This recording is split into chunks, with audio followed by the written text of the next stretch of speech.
ইউটিউবে যে ভিডিওগুলো আমি বানাই তার মধ্যে বেশিরভাগই আমি তার বিষয় নির্বাচন করি, কিন্তু আজকে যেই বিষয়টা নিয়ে আমি আলোচনা করব সেই বিষয়টা কিন্তু আমি নির্বাচন করিনি।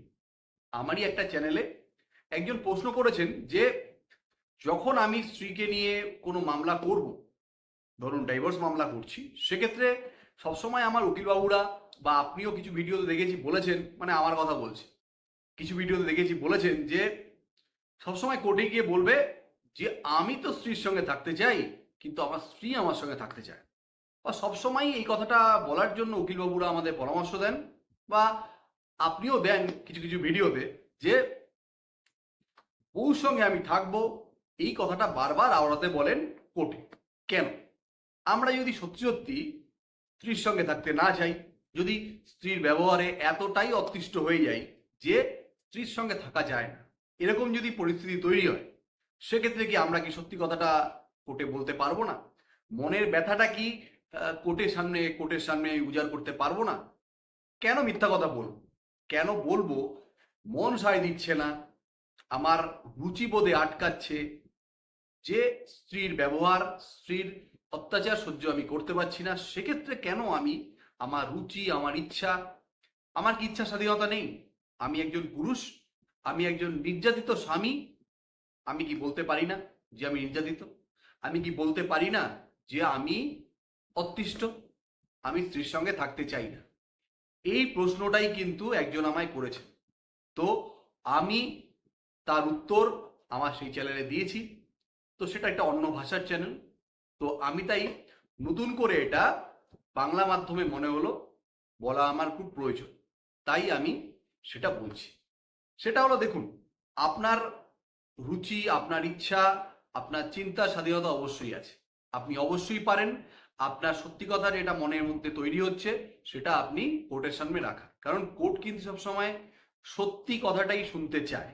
কিন্তু সত্যি কথাটা বলার আগে কিছু বিষয় আপনার ভাবা প্রয়োজন এবং প্রস্তুতির প্রয়োজন। দেখুন, উকিলবাবুরা বা যে সময় আমি কখনো যদি এই পরামর্শ দিয়ে থাকি যে কোর্টে গিয়ে বলবেন যে আপনি স্ত্রীর সঙ্গে থাকতে চান, সেক্ষেত্রে কোন ক্ষেত্রে আমি বলেছি তারও একটা বিষয় আছে। কারণ যে কোনো উকিলবাবু যখন কোনো কেস করেন তার একটা কিছু স্ট্র্যাটেজি থাকে, বা কোন পরিস্থিতিতে সে সেই বুদ্ধিটা বা সেই কেসটাকে সে পর্যালোচনা করছেন, সেটা কিন্তু গুরুত্বপূর্ণ। তবে আপনি যদি চান বা আপনারা যদি এরকম পরিস্থিতি হয় যে স্ত্রী ধরুন আপনার বাবা মার উপর খুব টর্চার করছে, খারাপ ব্যবহার করছে, আপনার ভাই বোনের সঙ্গে খারাপ ব্যবহার করছে, বা কখনো কখনো গায়ে হাত তুলছে, মানে মারছে, আপনাকে মারছে, বা আপনার সঙ্গে এত খারাপ ব্যবহার, এত নোংরা নোংরা কথা বলছে, বা এতটাই সন্দেহপ্রবণ আপনার ওয়াইফ যে আপনার বেঁচে থাকাই দায়, বা আপনাদের মাঝে মাঝেই মিথ্যা মামলায় ফাঁসিয়ে দেওয়ার ভয় দেখাচ্ছে, আপনার ভাইটা বড় হচ্ছে, তার সামনে বিয়ে বা বোনটার বিয়ে দেবেন, তো পরিস্থিতি এমন তৈরি করছে যে আপনার ভাইয়ের উপর মিথ্যে মামলা হলে তার চাকরি বাকরিতে সমস্যা হতে পারে, বা আপনার বোনের উপর যদি কোনো মিথ্যে মামলা হয় সেক্ষেত্রে বিয়ের ক্ষেত্রে আপনার মনে হচ্ছে যে অন্তরায় হয়ে দাঁড়াতে পারে, বা আপনার বাবা মাকে বৃদ্ধ বয়সে কোর্টে গিয়ে দাঁড়াতে হবে, সেক্ষেত্রে আপনার সমস্যা হচ্ছে, বা ধরুন আপনাদের উপর মিথ্যে অনেক মামলা করে রেখেছে, বা এমন ওয়াইফের ডিমান্ড আছে যেই ডিমান্ডগুলো আপনি পূরণ করতে পারছেন না, বা ধরুন এমন অনেক সময় থ্রেটনিং দিচ্ছে যেটা বিশাল চিন্তার কারণ। অনেক সময় এরকম বলছে যে আমি আত্মহত্যা করে নেব, আমি কিন্তু তোমাদের সবাইকে ফাঁসি দিয়ে যাব। দেখা গেছে অনেকবার সে আত্মহত্যার চেষ্টা করেছে, সফল হয়নি, হসপিটালে পর্যন্ত অ্যাডমিট করতে হয়েছে। অনেক সময় সে ফোনের মাধ্যমে শ্বশুরবাড়ির তার বাপের বাড়িতে গিয়ে ফোনে বা চ্যাটের মাধ্যমে নানা রকম সময় আপনাদের থ্রেটনিং দিয়ে চলেছে যে আমি কিন্তু সুইসাইড করব, বা অনেক সময় মিথ্যে মামলায় ফাঁসিয়ে দেব, এরকম কিন্তু করে চলেছে। সেক্ষেত্রে আপনি কি করবেন? এক্ষেত্রে কি একটা সুস্থ মানুষ এরকম একজন স্ত্রীর সঙ্গে থাকতে পারে? বা সকালবেলা উঠেই এমন ঝগড়া সমস্যা তৈরি করছেন, এমন সব ডিমান্ড সে রাখছে, বা ধরুন আপনার স্ত্রী অন্য কোনো পুরুষের সঙ্গে সে লিভ ইন রিলেশনশিপে আছে, কিন্তু আপনার উপর মেনটেনেন্স কেস চালাচ্ছে, বা এরকম হতে পারে যে আপনার স্ত্রী আপনার অবর্তমানে আপনি যখন অফিসে যাচ্ছেন বা আপনি যখন থাকছেন, আপনাকে অনেক সময় অনেক স্ত্রী আছে পরোয়া করেন, জাস্ট ফ্রেন্ড হিসেবে অন্য কারোর সঙ্গে প্রেম করে বেড়াচ্ছে। আজকাল যে সেকশন ছিল, সেকশন 497 আইপিসি, মানে এই যে পরকীয়াকে আটকানোর জন্য যে সেকশনটা ছিল, সেই সেকশনটা এখন নেই, মানে রিমুভ করা হয়েছে। সেক্ষেত্রে আপনি তো আর সেই আইপিসির পুরোনো সেকশনে কেস করতে পারছেন না।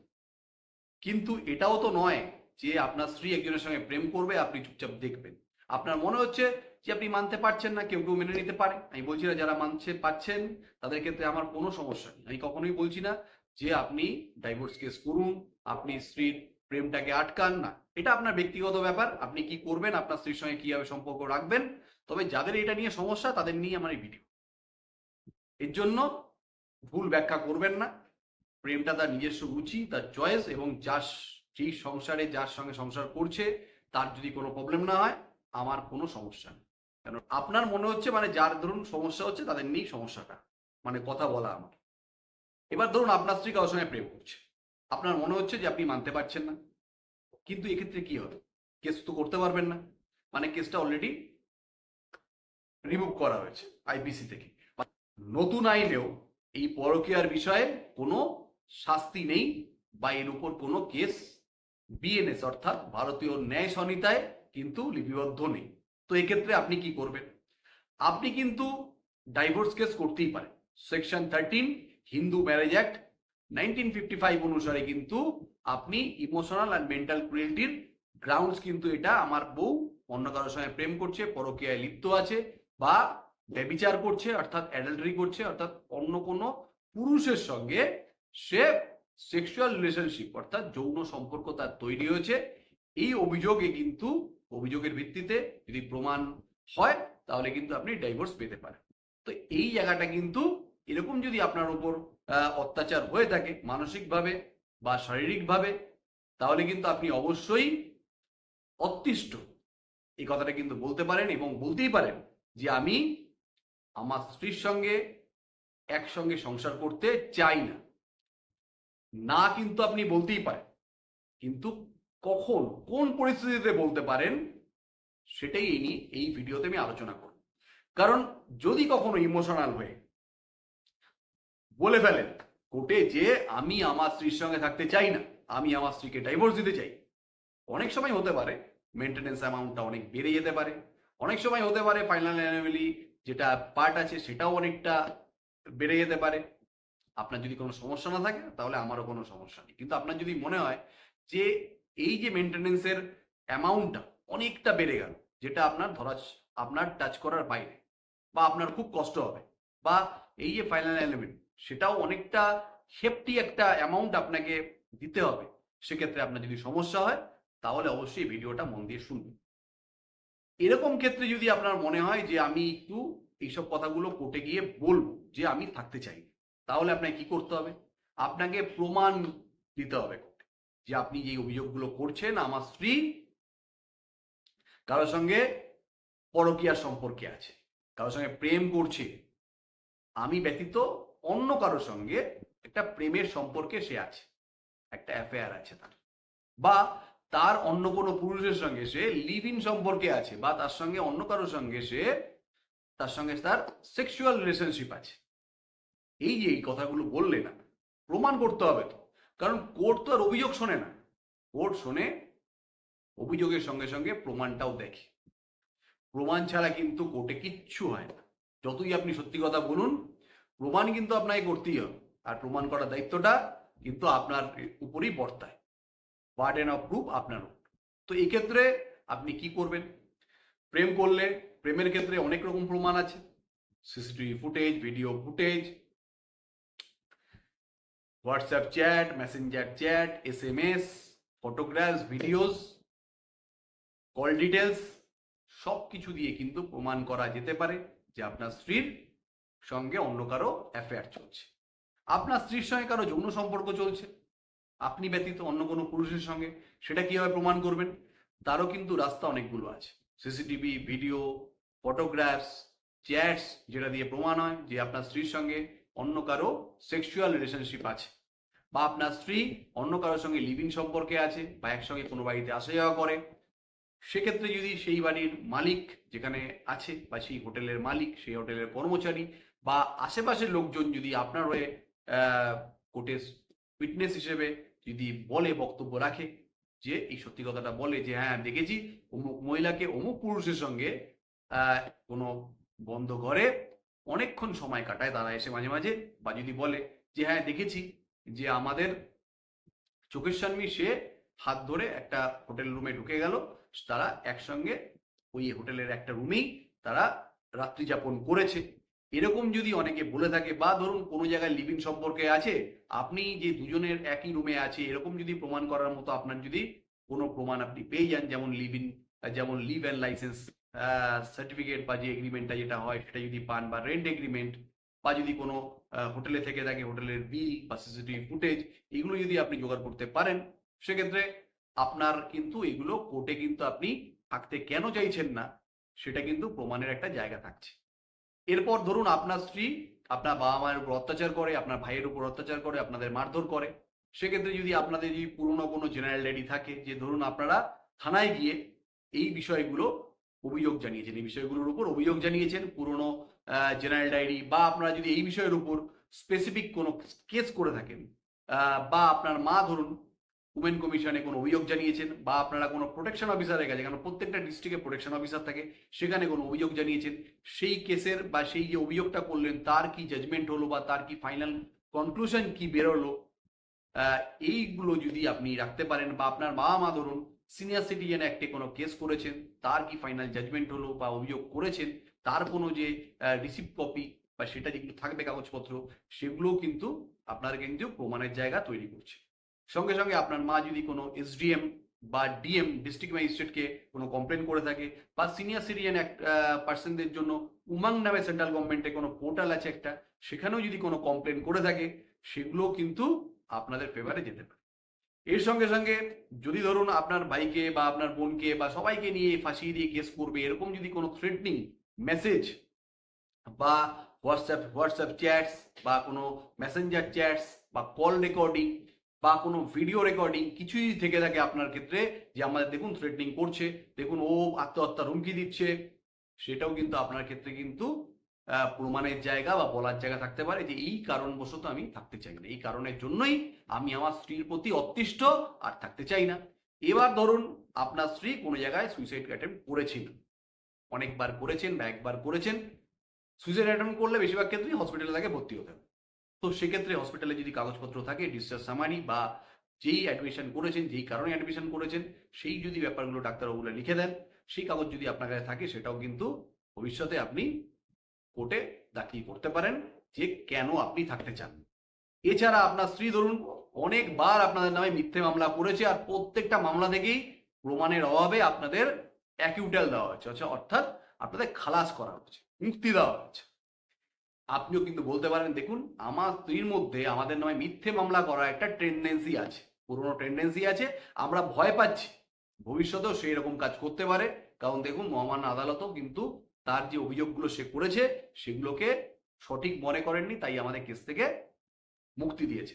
তো ভবিষ্যতে সে এরকম করতে পারে, আমাদের সামাজিক সম্মান নষ্ট হচ্ছে, আমরা আর্থিকভাবে মানসিকভাবে খুব ক্ষতিগ্রস্ত হচ্ছি, আমি আর ওনার সঙ্গে থাকতে চাই না, আমি স্ত্রীর সঙ্গে থাকতে চাই, এটা কিন্তু আপনি বলতে পারেন।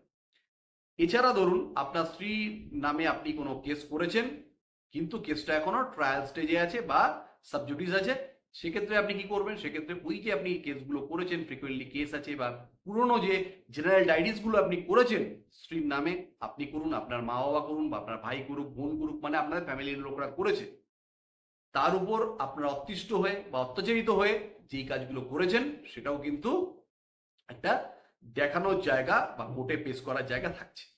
এগুলো যদি আপনি করেন সঠিক প্রমাণের সঙ্গে, যদি আপনি এগুলোকে কোর্টে পেশ করেন, তারপরে যদি বলেন যে কেন আমি থাকতে চাই না, বা আমি থাকতে চাই না আমার স্ত্রীর সঙ্গে, আমাকে এই সম্পর্ক থেকে মুক্তি দেওয়া হোক, এই মনের ব্যথাটা যদি তখন আপনি এক্সপ্রেস করেন, তাহলে কিন্তু সেটা জাস্টিফাইড হবে, আর কোর্টও কিন্তু সেটা মেনে নেওয়ার একটা কোর্টের জায়গা আছে, বা কোর্টেরও কিন্তু আপনার প্রতি একটা কোর্টও বুঝবে না লোকটা সত্যি অসুবিধার মধ্যে আছে, তার সপক্ষে সে প্রমাণ দিয়েছে।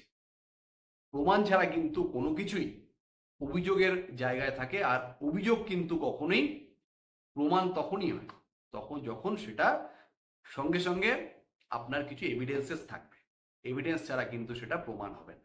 তাই বললাম, ইমোশনাল তো মানুষ আমরা সবাই, আমরা আবেগপ্রবণ হই, বা এমন সময় এতটাই অত্যাচারিত হই যে মুখ ফুটে বেরিয়ে আসে যে মহামান্য আদালত, আমি আর থাকতে চাই না। থাকতে চাই না কেন? সেই কেনটারও কিন্তু উত্তর দেওয়ার জন্য আপনাকে প্রস্তুত থাকতে হবে। ভিডিওর অন্তিম লগ্নে আমি পৌঁছে গেছি, এবার তো যাওয়ার পালা, যেতে তো হবেই, না হলে এরপর আপনারাই বোর হয়ে এসকেপ করে যাবেন। তাই যাওয়ার আগে একটা সতর্কতা বাণী আপনাদের দিয়ে, যখনই এরকম সমস্যার সম্মুখীন হবেন অবশ্যই আপনারা একজন দক্ষ অভিজ্ঞ আইনজীবীর পরামর্শ নেবেন, তারপরেই আপনাদের পরবর্তী পদক্ষেপ নেওয়ার জন্য আপনারা এগোবেন। এটা আমার রিকোয়েস্ট, আপনারা অবশ্যই এটা মেনে চলবেন। কারণ এই ভিডিওগুলো ইউটিউবে যেগুলো বানানো হয় সেগুলো কিন্তু একটা জেনারেল কনসেপশন ক্রিয়েট করে, একটা জেনারেল অ্যাওয়ারনেস মেকিং ভিডিও এগুলো। তাই এগুলোর উপর ভরসা করে কখনোই, শুধু আমার ভিডিও না, কারো ভিডিওর উপরই ভরসা করে আপনার লাইফের ডিসিশন নেবেন। কারণ প্রত্যেকটা মানুষ, তার সমস্যা, তার পরিস্থিতি আলাদা। তাই আলাদা আর্থসামাজিক অবস্থা থেকে আপনি উঠে আসছেন, আলাদা পরিবার থেকে, আলাদা সমস্যা নিয়ে আপনি এসেছেন। তাই এই সমস্যাগুলোকে কিন্তু কখনোই জেনারেলাইজ করা উচিত না। তাই অন্তিম লগ্নে একটা কথাই বলব, সঠিক সিদ্ধান্ত আর সঠিক প্রস্তুতি আপনাকে জয়ের কাছাকাছি নিয়ে যায়, আর একটা ভুল পদক্ষেপ কিন্তু আপনাকে অনেকটাই দুর্বল করে দেয়। সেই দুর্বলতার সুযোগ নিয়ে কিন্তু আপনাকে মাত দিয়ে বেরিয়ে যেতে পারে আপনার প্রতিপক্ষ। তাই নিজেকে কখনোই দুর্বল ভাববেন না, আর নিজে কখনোই আবেগবশত কখনো কোনো ডিসিশন নেবেন না। আবেগ ভালোবাসার মানুষদের সঙ্গে এক্সপ্রেস করুন, সঠিক জায়গায় সেটাকে ছড়িয়ে দিন। ভুল পাত্রে এই আবেগ পূর্ণ অনুভূতিগুলোকে এক্সপ্রেস করবেন না। যেখানে আপনার এই আবেগের মর্যাদা আপনি পাবেন না, সেখানে ভুলেও আবেগ দেখাতে যাবেন না। এটা আমার ব্যক্তিগত একটা মতামত। আপনার ভালো লাগলে নেবেন, না হলে ফেলে দেবেন। আজকে এখানেই শেষ করছি। ভিডিওটা ভালো লাগলে অন্য সবার সঙ্গে শেয়ার করবেন। ভালো লাগলে থাক, দরকার নেই। ভালো লাগলে অবশ্যই করবেন, না হলে এসকেপ করবেন।